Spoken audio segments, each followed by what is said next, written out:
il y a comme une prise de conscience à un moment donné parce que c'est trop facile de se faire une liste de rêves, comme je te disais tantôt, avec voici tout ça à quoi je rêve et tout ça, tout ce que je veux dans ma vie. Puis, tu sais, je veux avoir une entreprise qui a du succès, puis je veux faire tant d'argent dans chaque année, puis j'aimerais ça avoir tel genre de maison, puis j'aimerais ça avoir tel genre d'horaire, puis j'aimerais ça avoir, tu sais, comme là, tu sais, c'est comme des choses qui sont très, très visibles. Mais finalement, moi, j'aime bien, dans De saison, on parle beaucoup de satisfaction. Puis même au lieu de conciliation, on dit satisfaction, travail, famille, vie personnelle. Puis moi, étant une grande rêveuse, puis étant une milléniale pure et dure, là, dans le sens où j'ai vraiment été élevée en me faisant dire Sky's the limit, Julie, tu peux faire tout ce que tu veux. Tu sais, tant que tu le décides, là, tu sais, go for it. Puis c'est beaucoup ce qu'on voit aussi dans les médias, les modèles qu'on nous montre, des entrepreneurs à succès, des gens, mais on nous montre pas nécessairement l'envers du décor, tu sais. Puis la question qu'il faut se demander, c'est c'est quoi assez, c'est quoi qui est comme la base pour moi? Vous écoutez L'ambition au féminin, épisode 68. Mon nom est Tatiana Saint-Louis et j'anime L'ambition au féminin, un podcast pour toutes les femmes pleines de vision, de talent et de drive qui désirent redéfinir le succès selon leurs termes et leurs conditions. Chaque semaine, j'explore seule ou en présence d'invités les thèmes entourant la réussite professionnelle et personnelle. Mindset, productivité, leadership, branding personnel, c'est le rendez-vous pour réfléchir à la façon dont tu veux vivre ton plein potentiel et laisser ton empreinte dans le monde.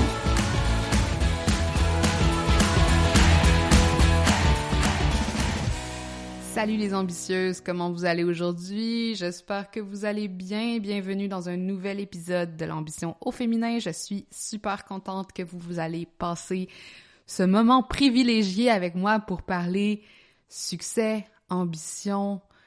Dans le fond, c'est quoi avoir une bonne vie, une belle vie à notre image et qu'est-ce qu'on peut créer dans notre entourage, dans les façons dont on fait les choses, que ce soit au niveau professionnel ou personnel, pour nous mener vers une vie qui va, dans le fond, pas juste nous satisfaire, mais aussi nous rendre fondamentalement heureuses. Alors, c'est une question, j'ai l'impression que je me pose constamment. C'est une question qu'on doit toujours réévaluer, j'ai l'impression, à travers les différentes évolutions qu'on traverse. C'est sûr que, bon, ces temps-ci, il y a eu les épreuves de la COVID, mais malgré tout ça, on vit tous à travers des cycles d'évolution. Et là, je veux pas rentrer trop dans les détails, mais tu sais, vous savez, moi, j'ai déménagé. Il y a eu tout ce qui s'est passé avec la naissance de ma fille, avec l'entreprise aussi, avec Aime ta marque, avec le fait que j'étais en congé de maternité, là, je le suis plus, et là, les décisions qui viennent avec. Et puis, à travers une courte période de temps, comme une année, c'est fou comment, justement, les questionnements autour de c'est quoi une bonne vie, comment on veut la vivre, comment on veut prioriser notre temps aussi, viennent vraiment influencer les différentes actions qu'on va prendre. Aujourd'hui, dans cette thématique-là, je reçois Julie de saison, Julie Tremblay-Potvin, qui est une des deux cofondatrices de saison, et on va justement discuter de succès. On va discuter un peu de conciliation, mais on a beaucoup parlé de comment pas tomber dans le piège de la bucket list. Comment pas tomber dans le piège de se donner des ambitions pour les autres, de se donner des métriques de succès qui ne sont pas les nôtres. Et vous allez voir, on a eu une super bonne conversation sur comment aussi peut-être jongler à travers les différents chapeaux, même si c'est pas une expression qu'elle aimerait peut-être que j'utilise pour parler de notre conversation, mais on a une conversation super nuancée sur la notion justement de succès, de présence à soi et de conscience de notre vie dans le fond.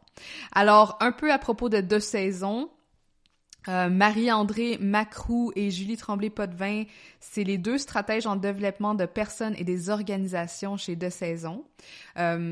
Les deux sont mères, sont des entrepreneurs à succès et sont des stratèges d'expérience et elles ont fondé l'entreprise de saison afin d'aider les Québécois à vivre et travailler de façon saine et porteuse de sens dans un monde en changement. Au fil des années, leur expérience professionnelle jumelée à l'arrivée de leurs enfants leur ont fait prendre conscience de la nécessité de revoir leurs priorités, leur façon de travailler et leurs objectifs afin d'atteindre une meilleure conciliation travail-famille, vie personnelle.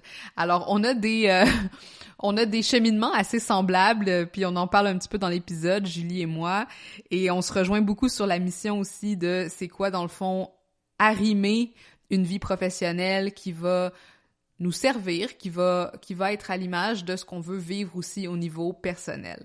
Donc, je prends pas plus de temps parce que l'entrevue est très, très intéressante. Je vous laisse là-dessus et je suis curieuse, comme toujours, de vous entendre, que ce soit dans les commentaires de l'épisode ou sur iTunes ou peu importe sur Instagram quand vous m'écrivez, j'adore vous lire.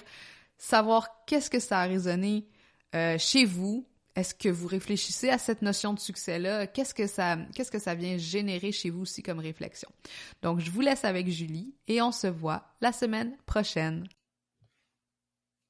Bonjour Julie, bienvenue sur l'Ambition féminin. Je suis contente de t'avoir avec moi aujourd'hui. Comment ça va? Ça va super bien, merci de m'accueillir. Donc, tu es la moitié de la dyade de saison. On a décidé que c'était mieux comme ça, question clarté, mais tu as ta partenaire aussi qui est là en esprit avec nous, là. Ben oui, Marie-André, en fait, on a décidé, je te dirais qu'on s'est dit à la blague, mais je vais aller seule, puis comme ça, la prochaine fois, ça sera toi. Parce qu'on a comme deux, chacune, je pense qu'on aurait raconté un peu la même histoire pour 2 saisons, mais on a 2 profils différents, mais intéressants, je pense, quand même. Donc, on s'est dit que chacune, on avait beaucoup de choses à dire, donc c'était peut-être mieux qu'on se partage la tâche. Ouais, puis le sujet que vous traitez est quand même assez vaste, donc Ouais. who knows? Je suis pas mal sûre qu'il pourrait y avoir une deuxième partie à cette entrevue. Alors, justement, pour commencer, pour contextualiser, veux-tu nous raconter un petit peu comment est née De Saison? Puis comme, tu sais, qu'est-ce que vous faites concrètement dans le day-to-day? De saison, on est une entreprise un peu hybride, en fait, là, tu sais, on a plusieurs volets, mais à la base, je te dirais notre mission, c'est de faire la promotion des nouveaux modèles d'organisation du travail, en même temps qu'on veut insuffler le courage de passer à l'action et de créer son propre modèle là, de satisfaction, travail, famille, vie personnelle. Donc, c'est un peu une école, si on veut, de développement du leadership de soi à travers l'école de saison. En même temps que c'est un magazine qui fait la promotion, magazine web, là, la promotion d'idées, puis de méthodes et de trucs ou d'agents de changement, si on veut, qui osent faire les choses un peu différemment. Au même titre qu'on fait concrètement là, de la formation, on développe des outils concrets pour le quotidien. On est vraiment dans l'art de vivre et de travailler. C'est ça notre signature. Puis on voulait vraiment ramener les deux ensemble, là, parler de vie et de travail, mais pas juste pour les entrepreneurs, tu sais, vraiment pour l'ensemble des gens qui espéraient avoir un meilleur équilibre entre leur vie et leur vie personnelle et professionnelle et même familiale, je te dirais. Donc, c'est pour ça qu'on a créé De Saison, puis qu'on a décidé d'aborder ça dans un sens large sur l'art de vivre et de travailler. Mais en ce moment, ce qu'on fait principalement au quotidien, c'est vraiment animer des formations, des conférences, autant dans notre communauté qu'au sein des organisations. Donc, souvent, on va avoir un mandat en entreprise, on va aller faire une conférence ou on va aller faire une formation sur la gestion de l'espace mental et du temps. Ou sur comment justement cultiver un petit peu plus de santé psychologique et de satisfaction et de saine performance au travail. Donc, c'est pas mal nos thèmes. Cool. Puis, comment ça s'est manifesté dans votre vie? Tu sais, ça existe depuis combien de temps? Puis, je sais que, tu sais, est-ce que vous êtes toutes les deux mamans, toi et Marie-André? Est-ce que c'est venu après votre maternité ou avant? Comment ça s'est manifesté? C'est un peu un mélange des deux, mais oui, De Saison en soi est arrivé au moment où dans notre vie, on était 2 mamans qui avaient fini de construire leur famille, si on veut. Donc, on était de retour dans le monde du travail. Puis là, on se questionnait à savoir, c'est quoi la prochaine étape pour nous? Est-ce que Est-ce qu'on veut comme suivre le chemin traditionnel puis accéder à des postes plus de responsabilité, plus des postes de direction, par exemple? On était dans le domaine des communications, du marketing, ou est-ce qu'on veut quelque chose d'autre? Puis on s'est comme retrouvés autour d'un café à un moment donné, un vendredi midi, puis on a jasé de ça, puis on s'est rendu compte que toutes les deux, on avait la même définition du succès. Puis c'était pas nécessairement cette définition-là traditionnelle, finalement. Étant deux filles très entrepreneuriales, très intrapreneuriales, quand je te dis, on est arrivé comme au point à la croisée des chemins en même temps, mais on avait un historique un peu différent chacune, mais qui se ressemblait quand même. Là, on était très engagés dans notre carrière, mais aussi, on voulait passer beaucoup de temps en famille, on voulait une certaine latitude, une certaine flexibilité qu'on retrouvait pas, puis on se disait que si on va accéder à un poste plus élevé, on l'aura peut-être encore moins. Donc là, comment on va amener, on va composer notre modèle, tu sais, pour trouver notre compte. On a décidé de créer de saison, un peu pour le créer, ce modèle-là qu'on trouvait qu'il n'existait pas vraiment, ou que les gens peut-être avaient des fois des doutes sur le fait que ça se pouvait. Nous, on a dit, on va essayer de le créer, ce modèle-là, où est-ce qu'on va mettre la famille en premier, la flexibilité en premier, mais tout en misant quand même sur la saine performance pour bâtir une entreprise qui est en santé financière. Fait que c'est vraiment notre motivation. Ouais. C'est intéressant parce que je me posais la question personnellement aussi récemment sur comment est-ce que je définissais le succès. Est-ce que c'est nécessairement relié aux autres, tu sais? Est-ce qu'on peut vraiment le définir par rapport à notre propre satisfaction personnelle ou l'impact qu'on a dans la vie, ou tu sais, parce que quand on parle de vie personnelle et professionnelle, veut pas, il y a un côté qui est tourné vers soi puis un côté qui est tourné vers les autres. Puis vous, dans votre cas, toi, as-tu l'impression que il y en avait un côté, mettons, le perso qui souffrait plus que l'autre au moment où tu as créé de saison? Je te dirais que il y avait en fait, ce que je vivais, moi, plus spécifiquement, c'était la quête de sens. Parce que au travail, dans le fond, mon historique était que j'avais déjà lancé plusieurs projets entrepreneuriaux, intrapreneuriaux, puis j'étais très, très motivée par le sens.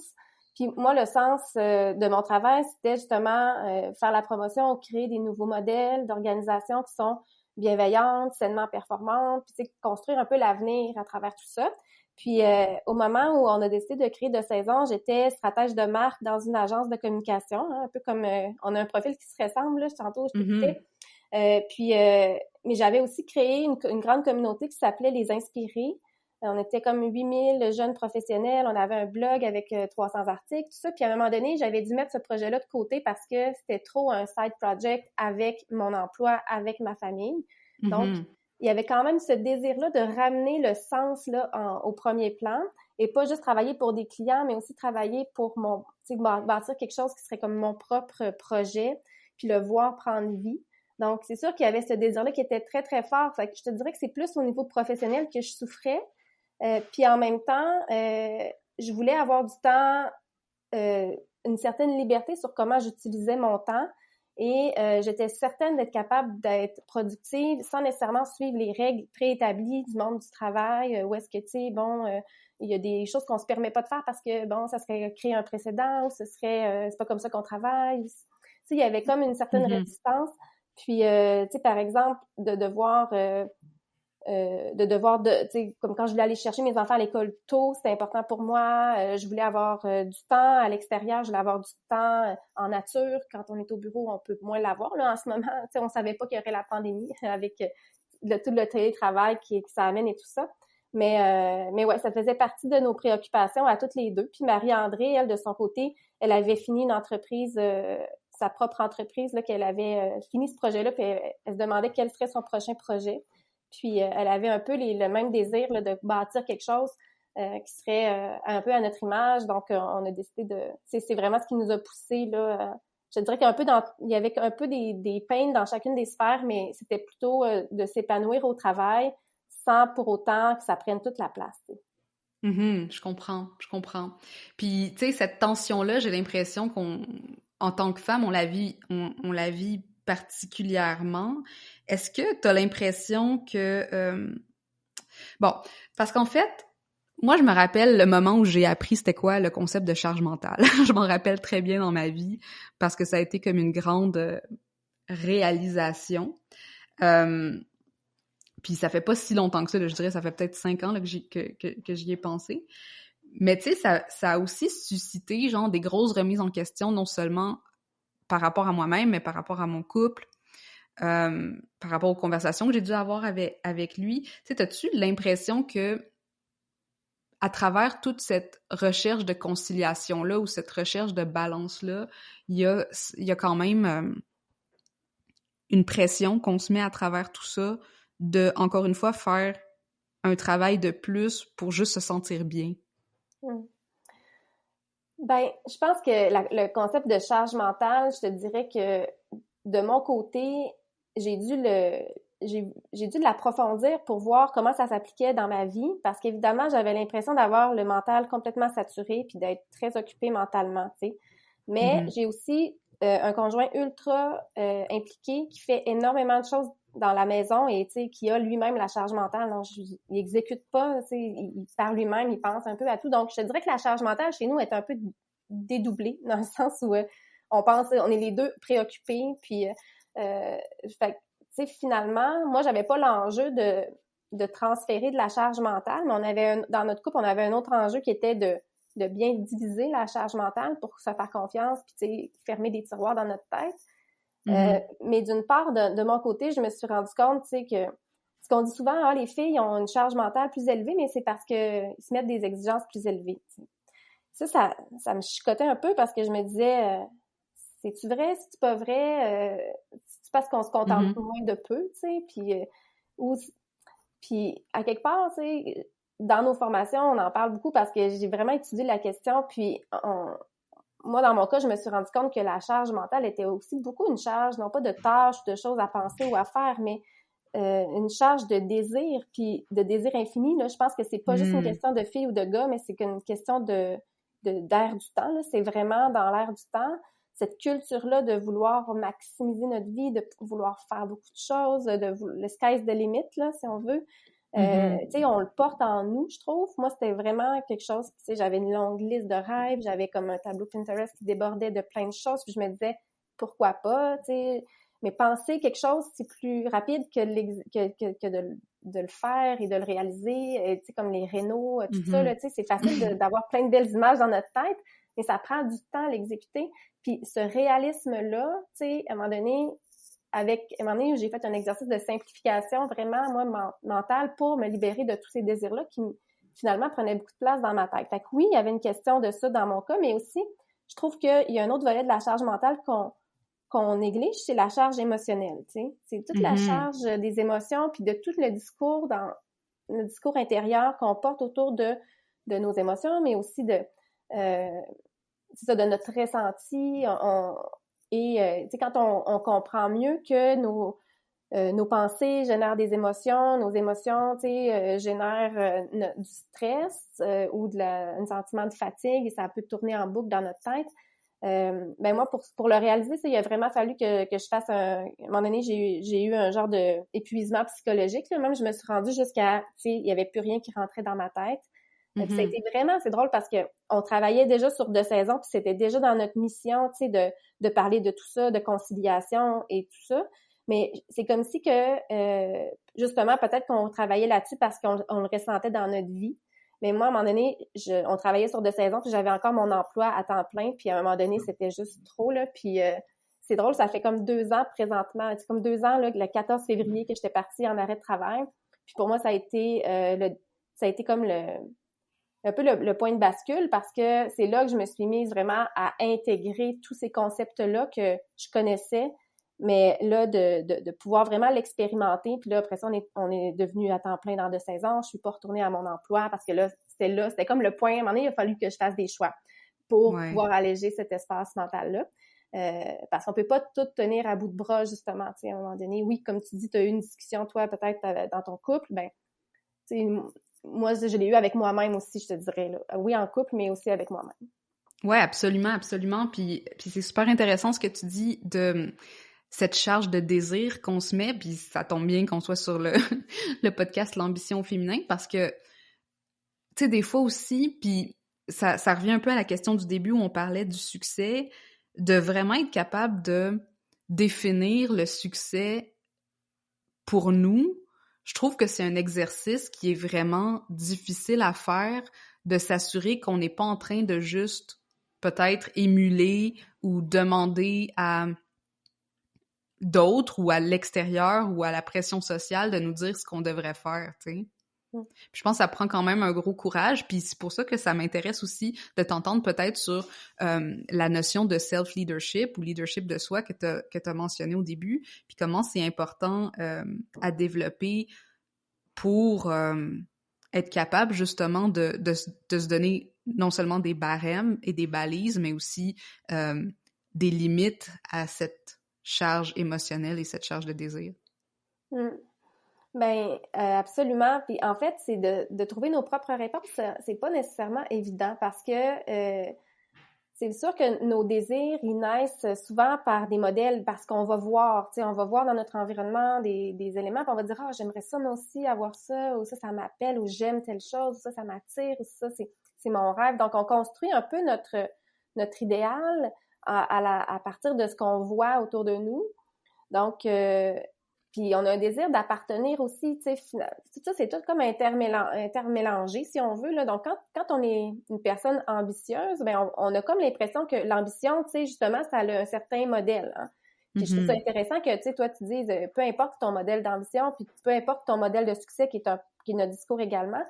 Puis je trouve que c'est facile, il y a comme une prise de conscience à un moment donné, parce que c'est trop facile de se faire une liste de rêves, comme je te disais tantôt, avec voici tout ça à quoi je rêve et tout ça, tout ce que je veux dans ma vie. Puis, tu sais, je veux avoir une entreprise qui a du succès, puis je veux faire tant d'argent dans chaque année, puis j'aimerais ça avoir tel genre de maison, puis j'aimerais ça avoir tel genre d'horaire, puis j'aimerais ça avoir, tu sais, comme là, tu sais, c'est comme des choses qui sont très, très visibles. Mais finalement, moi, j'aime bien, dans De Saison, on parle beaucoup de satisfaction. Puis même au lieu de conciliation, on dit satisfaction, travail, famille, vie personnelle. Puis moi, étant une grande rêveuse, puis étant une milléniale pure et dure, là, dans le sens où j'ai vraiment été élevée en me faisant dire sky's the limit, Julie, tu peux faire tout ce que tu veux. Tu sais, tant que tu le décides, là, tu sais, go for it. Puis c'est beaucoup ce qu'on voit aussi dans les médias, les modèles qu'on nous montre, des entrepreneurs à succès, des gens, mais on nous montre pas nécessairement l'envers du décor, tu sais. Puis la question qu'il faut se demander, c'est c'est quoi assez, c'est quoi qui est comme la base pour moi. Puis tu sais, à un moment donné, il faut faire un exercice de mon succès, ma satisfaction, elle tient sur quoi finalement. Puis c'est très difficile, c'est très différent, le sentiment de satisfaction dans le moment présent, puis le sentiment de succès qu'on accole à quelque chose qu'on pense obtenir dans le futur. Puis c'est ça peut-être la distinction entre qu'est-ce qui est intérieur à nous, puis qu'est-ce qui est un peu sociétal, tu sais, puis qui est un peu l'image qu'on souhaite projeter ou l'image qu'on pense qu'on va avoir réussi si on s'en va là, si on incarne ce modèle-là. Puis ben l'enjeu, je trouve, le plus difficile, c'est de trouver son propre modèle. Donc, tu sais, d'aller à l'intérieur de soi puis vraiment se dire, OK, si je suis vraiment honnête avec moi-même, mes vraies priorités puis mes vraies valeurs, c'est ça. Puis pour moi, je me sens comme que ma vie est réussie quand je fais telle chose. Puis finalement, peut-être que je peux bâtir mon quotidien autour de ces éléments-là, puis avoir le sentiment d'avoir réussi, plutôt que de viser une vision comme qui est dans l'avenir, puis qui est abstraite, puis de me demander comment y aller, tu sais. Puis ça, c'est déjà une façon de se libérer un peu de tout ce qui est comme excitant. Fait que finalement, tu sais, on cherche beaucoup qu'est-ce qui est excitant, mais la satisfaction est moins excitante, mais tu sais, elle est plus apaisante en même temps. Ouais, c'est fascinant, puis effectivement, c'est là qu'on en arrive avec le leadership, parce que c'est ces choix-là d'être capable de dire non, ça c'est ma priorité maintenant, puis je l'assume. Puis je vais faire les actions pour y arriver. Puis je pense que c'est là que... Puis c'est drôle, hein, parce que pas plus tard que hier, je recevais un message d'une de mes anciennes clientes qui avait fait un de mes programmes, puis elle disait, j'ai réalisé que j'étais pas capable de partir ma business, puis être comme la maman que je veux être, puis l'épouse que je veux être, puis elle me disait elle pensait qu'elle pouvait faire comme moi. Puis je trouvais ça intéressant par rapport à aussi... intéressant. Tu sais, encore une fois, on en revient à chacun sa propre définition puis sa propre connaissance aussi de soi. Puis c'est un bel apprentissage si ça peut l'amener là, dans un certain sens. Mais, tu sais, j'ai l'impression que le discours girl boss, tu sais, veut pas, tu sais, nous remet dans une espèce de course contre la montre. Puis on en perd ce que tu as dit si bien avec la satisfaction. Donc, comment toi, tu sais que... Comment tu définis satisfaction, puis comment est-ce que tu sais que tu es dans un état où tu es en train de faire la bonne chose pour toi? Je te dirais que moi, tu sais, c'est ça, comme tu l'as vraiment bien dit, là, c'est une question de connaissance de soi. Puis je pense qu'avant de pouvoir exercer son leadership de soi, il faut bien se connaître. Puis je trouve ça super, l'exemple de ta cliente, parce que des fois, il faut l'essayer, tu sais. Des fois, il faut essayer des choses pour avoir nos réponses. On peut pas avoir nos réponses avant de l'avoir essayé.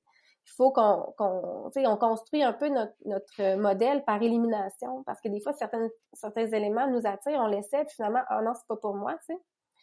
Puis, moi, de mon côté, comment je me rappelle que, en fait, moi, j'ai comme deux volets très forts dans ma personnalité. J'ai un volet très rêveur, comme je te disais tantôt, donc très ambitieux, mais dans le sens très optimiste. Et je suis très créative, donc j'ai des idées, tu sais, de grandeur. Puis je vais croire très fort que ça se peut, puis je vois le chemin dans ma tête sur comment y aller. Tu sais, c'est ça, une stratège, c'est un peu ça. Puis j'ai aussi un côté très très simplicité, j'aime la nature, j'aime être avec mes enfants, j'aime être et ne pas avoir à rien faire, tu sais, être juste comme jardiner, lire, tu sais, ça, je sais que c'est mon côté. Si j'ai juste ça, tu sais, si je suis sur une île déserte, là, tu sais, je dis tout le temps, en tout cas, j'ai comme ce volet-là je m'auto-suffis avec peu, avec toute la simplicité, mais il y a toujours une partie de moi qui a le goût de construire quelque chose. Fait que moi, ce que je trouve difficile, c'est de trouver l'équilibre entre les deux. Fait que pour répondre à ta question, je te dirais que comment je sais que je suis, j'ai fait un bon choix. Je te dirais, c'est la qualité de ma présence. C'est que si je suis j'ai lu un livre dans mon deuxième congé de maternité qui m'a vraiment, qui a mis des mots vraiment, ça s'appelle Present over Perfect. Et, tu sais, étant justement idéaliste, je peux être perfectionniste, tu sais, je vois quelque chose dans ma tête, j'aimerais ça y aller, je voudrais y toucher. Il reste que la vraie satisfaction, elle me vient du sentiment de présence, puis de pas vouloir m'en aller de où est-ce que je suis, tu sais. Donc, j'ai comme été plus en profondeur, puis j'ai défini ça, puis je te dirais qu'il y a aussi un sentiment d'être en train d'apprendre. Donc, tu sais, des fois, c'est inconfortable, là, la satisfaction. Tu sais, c'est pas vrai que la satisfaction, c'est toujours je suis assis dans mon divan avec un thé, là. Tu sais, peut-être que la satisfaction aussi, elle peut être déstabilisante. On peut se sentir complètement hors de notre zone de confort, mais être vraiment satisfaite. Tu sais, moi, ça m'arrive souvent parce que, comme là, on développe une entreprise, tu sais, on est souvent hors de notre zone de confort. Mais en même temps, j'ai l'impression d'être vraiment à la bonne place parce que je suis en train d'apprendre, puis à un rythme d'apprentissage qui serait pas possible dans une autre organisation, par exemple. Fait que moi, ça fait partie de mes valeurs, tu sais, l'apprentissage en continu. Donc, quand je sens que j'apprends, je suis très satisfaite, même si c'est pas parfait, même si j'ai pas atteint mon objectif. En soi, je préfère... Mon objectif, c'est l'apprentissage, tu sais. Fait que c'est ça, je sais que ça me parle beaucoup. Sinon, ben la qualité de la présence. Fait que si je suis toute là, puis j'ai bien vécu chaque moment, ce que la vie m'a amené dans ma journée, tout ça, puis j'ai répondu présente, là, si on veut, là, tu sais, vraiment, ben, pour moi, c'est ça la satisfaction, tu sais, je sais pas si ça fait du sens, là? Ouais, ça fait du sens, Même si, tu sais, puis ça fait du sens parce que moi, je fais beaucoup de self-coaching puis de choses comme ça, mais puis c'est difficile, tu sais, d'être présent à soi, puis même être présent dans ses émotions, puis comme tu dis, dans ses inconforts. Mais j'ai l'impression aussi que c'est peut-être aussi un skill ou une aptitude qui doit être développée. Puis là, ça me mène à savoir, tu sais, sur quoi vous mettez l'accent quand vous faites, mettons, sais, votre formation pour gestion de l'espace mental du temps et la conciliation travail-famille, tu sais, vous commencez avec quel genre de... Vous, de saison, je dis bien. Oui, oui. Vous commencez avec quel genre de focus, tu sais, parce que je me dis, ben là, apprendre au monde à être présent à soi, ça doit être quand même assez complexe. Oui, ben oui, t'as raison, mais c'est vraiment là qu'on part, sauf que, tu sais, exemple, la méditation, c'est quand même intimidant. Donc, nous, on Mhm. a développé différents exercices, différents concepts, différents petits réflexes qu'on enseigne dans cette formation-là, qui est toujours le point de départ pour reconnecter à soi.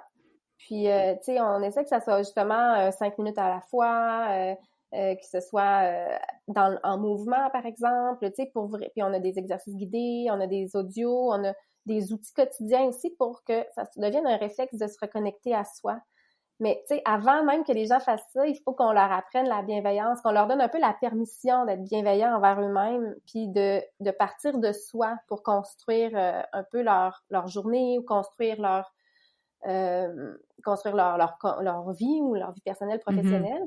Mais partir de soi, mais tu sais, parce que des fois, quand on dit à partir de soi, oui, mais je vis pas toute seule, tu sais, mais c'est quand même Mhm. le premier pas. Tu sais, quand tu te reconnectes à toi, après, c'est plus facile de te connecter aux autres, puis d'être empathique avec les autres, puis après ça, de bâtir quelque chose qui est gagnant-gagnant pour tout le monde.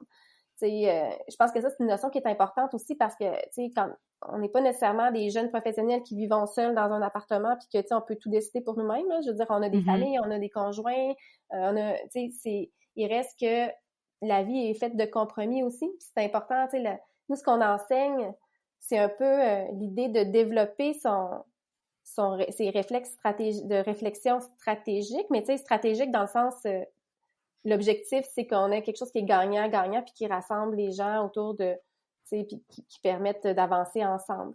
Fait que ce soit à l'échelle d'une famille ou que ça soit à l'échelle d'une équipe ou d'une organisation complète, l'idée, c'est de partir de soi, de son ADN, de ses valeurs, de ses besoins en ce moment, tu sais, puis Mhm. d'avancer avec agilité. Puis pas nécessairement de se faire un grand plan pour 5 ou 10 ans, mais vraiment d'apprendre à naviguer le quotidien et à rebondir au fur et à mesure que nos apprentissages nous donnent des réponses différentes aussi. Tu sais, tu disais tantôt ta cliente, mais quand elle s'est rendue compte que finalement, c'était pas le modèle pour elle, mais ça veut pas dire qu'elle a encore trouvé son modèle, elle continue sa quête, puis elle va continuer d'essayer des choses, mais maintenant, elle a de la nouvelle information, une nouvelle intelligence sur elle-même qu'elle va pouvoir réintégrer dans sa stratégie, si on veut, ou dans son exploration. Fait que, tu sais, c'est le process qu'on enseigne, c'est ça, Mhm. tu sais, c'est revenir, se reconnecter à soi, se reconnecter à la nature aussi, puis se reconnecter aux autres, puis après ça, tu sais, avancer, passer à l'action, un petit pas à la fois. Je dirais que c'est pas mal notre équation du leadership de soi. Ouais, puis je pense beaucoup à ça récemment parce que c'est aussi j'ai l'impression que dans notre société, on aime ça se compartimentaliser, tu sais. Puis dire comme, ah, ça c'est moi l'entrepreneur, ça c'est moi la professionnelle, ça c'est moi la maman, ça c'est moi dans tels aspects de ma... Ça c'est moi dans la nature, ça c'est moi qui relaxe. Mais euh, de recommencer à le voir comme un tout, ça doit, euh, ça doit quand même être assez utile et nécessaire pour créer vraiment une vie qui va faire du sens. Souvent, ce qu'on va dire, c'est on a juste un cerveau. Tu sais, tout ça, ça se passe dans notre Mhm. tête. Tu sais, notre conception de notre existence, de notre vie, de notre réussite ou de notre non-réussite, ça se passe dans notre tête finalement. Tu sais, ça se passe dans notre discours intérieur. Puis, on a juste un cerveau. Fait que moi, je trouve que ce que tu viens de décrire, là, de dire j'ai plusieurs facettes à ma vie, j'ai plusieurs couches, plusieurs volets, moi, ça me stresse. Tu sais, je trouve ça stressant Mhm. de devoir concilier toutes ces facettes-là, toutes ces attentes-là envers soi-même et envers la vie parce que euh, ça contribue au trop, tu sais, ça contribue au beaucoup. Je veux faire beaucoup de choses, je veux être beaucoup de choses en même temps. Puis, tu sais, finalement, c'est ça qui nous épuise peut-être, là. Tu sais, Mhm. tu sais, je sais pas si t'en parles des fois dans tes contenus, mais tu sais, une statistique qui nous donnait froid dans le dos, là, c'est, tu sais, je te racontais que j'avais fait un arrêt de travail moi-même, un épuisement qui n'a pas duré longtemps parce que je pense que c'était au bon moment que j'ai tiré la plug, mais à ce moment-là, j'avais au moins 4-5 amis qui étaient en arrêt de travail ou qui étaient en épuisement psychologique. Puis, la statistique qu'on a trouvée, c'était avant la pandémie, imagine, là, 66% des 18-34 ans avaient déjà fait un épuisement psychologique avant la pandémie, Mhm. là. Tu sais, fait que 66%, c'est énorme. sais, il y a quelque chose qui se passe dans notre société qui nous étouffe un peu, là, que c'est comme trop. Puis moi, ce que je trouve, c'est qu'à un moment donné, ça nous paralyse aussi, là. Fait que, tu sais, on est comme, on veut beaucoup de choses, on sait pas par où commencer, on essaye beaucoup, puis on s'épuise, tu sais. Fait que finalement, avec la pandémie, c'est comme un peu pire en plus, la santé psychologique. Fait que je pense que c'est important qu'on revienne à notre cerveau, tu sais. On a un seul cerveau, puis qu'est-ce qui est réaliste, puis qu'est-ce qui est assez aussi pour cultiver notre satisfaction. Puis en sachant que, tu sais, on n'est pas obligé de tout faire ça en même temps non plus, là, tu sais, on peut faire... la qualité de notre présence est impactée aussi par combien de dossiers ou combien de projets on mène de front. Tu sais, je te disais tantôt, j'ai déjà eu un projet d'entrepreneuriat social en même temps qu'une job à temps plein, en même temps que 2 jeunes enfants, des congés maternité. À mon premier congé maternité, là, je me suis dit, mon deuxième, je veux pas le passer comme ça parce que j'en ai pas profité assez. Tu sais, je me sentais toujours coupable de pas être en train de travailler sur mon blog ou mon projet. Fait que, tu sais, je pense que ça, il y a plusieurs personnes qui le vivent, là. Tu sais, on veut comme optimiser notre temps, mais est-ce que finalement, c'est réaliste, ça, pour une seule personne, pour un seul cerveau, tu sais? Non, absolument. Absolument. Puis, tu sais, on en revient tout le temps à ce qu'on... la fameuse question, tu sais, quand tu vas être sur ton lit de mort, est-ce que tu vas te rappeler des projets que tu as faits ou est-ce que, tu sais, de quoi tu vas te rappeler vraiment, puis qu'est-ce qui va déterminer si oui ou non t'as vécu une vie comme tu le voudrais. Super intéressant. En tout cas, c'est une belle mission que toi et Marie-André, vous avez avec De Saison. Je pourrais en discuter vraiment, vraiment, vraiment longtemps, mais où est-ce qu'on peut en savoir plus sur vous, vous suivre? Sont où la majorité de vos contenus que vous partagez? On a un blog, en fait, un magazine web au desaison.ca. Ça, c'est vraiment l'ensemble de nos billets sont hébergés là. Puis, il y a tous les billets des inspirés aussi. Donc, il y a comme à peu près 350 billets sur l'art de vivre et de travailler, la bienveillance, les nouveaux modèles, etc. Donc, le meilleur compliment qu'on reçoit, c'est que c'est du comfort reading. Mais c'est comme de la lecture qui fait du bien puis qui nous recharge un peu nos énergies ou qui nous redonne de l'inspiration ou qui nous insuffle une énergie qui est bienveillante en même temps qu'elle nous amène vers l'avant. Puis je trouve que c'est ça l'équilibre, là, en tout cas. C'est ça que je trouve, moi, qui est la formule gagnante, là. C'est comme je prends soin de moi en même temps que j'ai le goût d'avancer. Donc, ça, c'est notre blog. Sinon, on a aussi nos... à partir de là, on peut se rendre aussi sur notre boutique qui héberge tous nos outils papier, donc notre papeterie quotidienne, notre boîte à outils qu'on peut recevoir une fois chaque saison. Puis on a aussi l'école de saison.ca qui est aussi accessible là, par notre magazine web. C'est là qu'on héberge tous nos audios, tous nos programmes d'accompagnement audio. Donc, nos programmes... Vous avez un podcast, non? Avez-vous un podcast? Non, en fait, on a fait des programmes en podcast. Donc, okay. Nos balados c'est comme un programme, dans le fond. Donc, on a le programme Les saisons, vivre et travailler au rythme des saisons. Puis, on a le programme Satisfaction, travail, famille, vie personnelle, justement, qui amène les gens à se questionner sur leur propre équation de satisfaction. Puis ça, c'est des programmes en petites capsules audio qu'on peut écouter en marchant, qu'on peut écouter... loin des écrans, c'était quelque chose qu'on voulait vraiment dans notre expérience. Donc ça, c'est nos balados sont dans nos programmes. Dans le fond, on n'a pas de balado qui est public pour l'instant. Ça ne veut pas dire que c'est pas dans les projets, mais pour l'instant, c'est dans le trop. On n'a pas le temps de le faire encore. Mais on a ça. Cool. Fait qu'on a ce projet, il y a des exercices là-dedans, puis ça vient avec des outils aussi. Fait que ça, c'est notre école de saison, puis on a, comme je te dis, la boutique, puis le magazine, essentiellement. Super, je vais mettre tous les liens naturellement dans les notes de l'épisode pour que les gens puissent aller regarder ça. Puis ouais, vraiment, là, j'aime beaucoup aussi la vibe de votre site, puis tout ça, là, c'est apaisant, puis je regardais vos programmes, puis ça me faisait penser à un cover d'un disque, genre, de Vivaldi, ou quelque chose. Fait que non, c'est très cool. Puis est-ce que vous donnez des fois des ateliers live ou c'est vraiment exclusif aux formations qu'il y a dans la boutique? Oui, en fait, ça arrive de temps en temps qu'on a des conférences ou des ateliers live, soit sur notre page Facebook là, ou sur notre Instagram qu'on va l'annoncer. Des fois aussi, on a des partenariats. Donc, dernièrement, on a fait une conférence pour Belle Cause, pour la cause. Donc, ça, c'était comme grand public. On veut en faire là, à peu près une fois par saison pour suivre notre concept. Là. Chaque début de saison, on considère que c'est un moment pour se poser. Donc, pour rebondir puis intégrer nos apprentissages. Donc, oui, sur notre page Facebook, si les gens veulent aller nous suivre, là, ils vont voir, il y a un événement qui arrive pour le printemps, puis il y en aura un aussi au début juste avant l'été. Donc, puis cet été, on veut vraiment travailler. On se dit, l'été, c'est un bon moment pour prendre du recul, justement, sur notre vie personnelle, professionnelle, et se demander, qu'est-ce qu'on veut pour la prochaine étape, puis et où notre satisfaction. Puis surtout, comment on peut bâtir un modèle avec les contraintes qu'on a, puis dans la réalité qu'on a, puis c'est quoi le prochain pas qu'on va faire. Des fois, c'est ça qui est dur de savoir, là, c'est quoi mon prochain pas. C'est un peu le défi qu'on veut se lancer cet été, puis lancer à notre communauté de prendre un peu de temps pour ça, pour réfléchir à ça. Super, merci beaucoup pour ce partage. C'était vraiment très agréable et très intéressant de voir cette optique-là sur...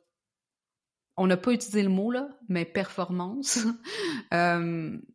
Et juste être la meilleure version de soi, comme le cliché le veut. Et je te souhaite vraiment une belle journée, puis j'espère que ça va aider plein de monde à découvrir votre entreprise, que c'est une super belle mission. Merci beaucoup, Julie, pour ta présence. Merci à toi pour l'invitation. Salut les ambitieuses!